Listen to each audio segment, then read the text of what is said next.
Uma auditoria da Controladoria Geral da União aponta que os aposentados do setor rural foram as principais vítimas do golpe e dos descontos indevidos nos benefícios do INSS. Girando a nossa reportagem, Luciana Verdolim chegando aqui com a gente e mostra, claro, o valor dos descontos sofridos pelos beneficiários rurais foi mais do que o dobro na comparação com os aposentados do setor urbano. É isso, Luciana? Bem-vinda, boa noite, bom trabalho. Boa noite, Thiago. Boa noite a todos. Olha, só para a gente ter uma ideia, o percentual é bastante significativo. 67% dos descontos irregulares foram nas aposentadorias rurais e apenas 33% nas aposentadorias urbanas. O que os investigadores apontam? Que entre os aposentados rurais, tem a dificuldade da distância, a dificuldade em se checar exatamente o que está sendo pago, o que está sendo descontado. E o Piauí e o Maranhão concentram o maior número de desvios de recursos, de descontos irregulares. A gente deu, inclusive, nessa semana que a CONTAG, a Confederação Nacional dos Trabalhadores na Agricultura, de uma tacada só, em novembro de 2023, conseguiu desbloquear descontos em mais de 34 mil benefícios, aposentadorias e pensões, o que vai inclusive contra as próprias regras da Previdência Social, que diz o seguinte, que para fazer o desconto num benefício é preciso que o beneficiário, é preciso que o aposentado pensionista assine uma autorização, entre em contato com o INSS e confirme essa adesão. Isso não foi feito. As associações, de um modo geral, elas faziam esses desbloqueios em grupos e muitas vezes grupos bastante numerosos. Só para a gente ter uma ideia, de 2019 a 2024 foram mais de 2 milhões de reais desviados, descontados indevidamente, e quase 50% desse valor foi exatamente para a CONTAG.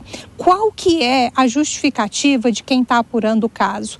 É porque, nesse caso, fica muito difícil você pedir o cancelamento dessa adesão e as entidades teriam se beneficiado dessa fragilidade do sistema. Fragilidade não, melhor dizendo, dessa omissão, inclusive, do INSS. O INSS já tem um novo presidente, já começou a apurar esses desvios irregulares. O governo agora está tendo a maior dificuldade em tentar encontrar uma alternativa, uma estratégia para devolver esses recursos. Então, auditorias estão sendo feitas. O governo promete cobrar, inclusive, que as entidades que acumularam esses benefícios de forma indevida façam a devolução.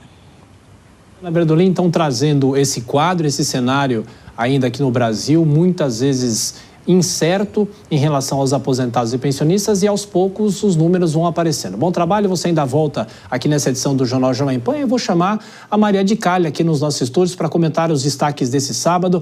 Maria, boa noite para você, bem-vinda mais uma vez. E nessa semana tivemos, daqui a pouco a gente vai falar sobre a troca de comando, não só no INSS, mas também a queda do ministro da Previdência. De qualquer forma, é um raio-x que vai sendo feito desses descontos ilegais e, claro, a gente tem que olhar para a ponta, para as pessoas que sofreram esse crime aqui no Brasil. Bom trabalho.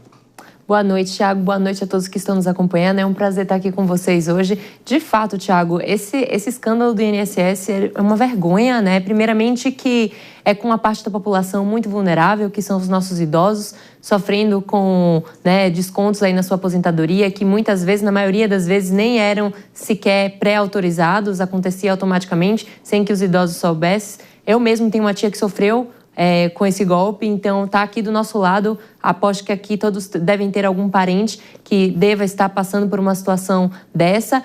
E lembrando, Thiago, agora é uma situação muito delicada para o governo federal, que passa por uma fase, uma situação de impopularidade recorde.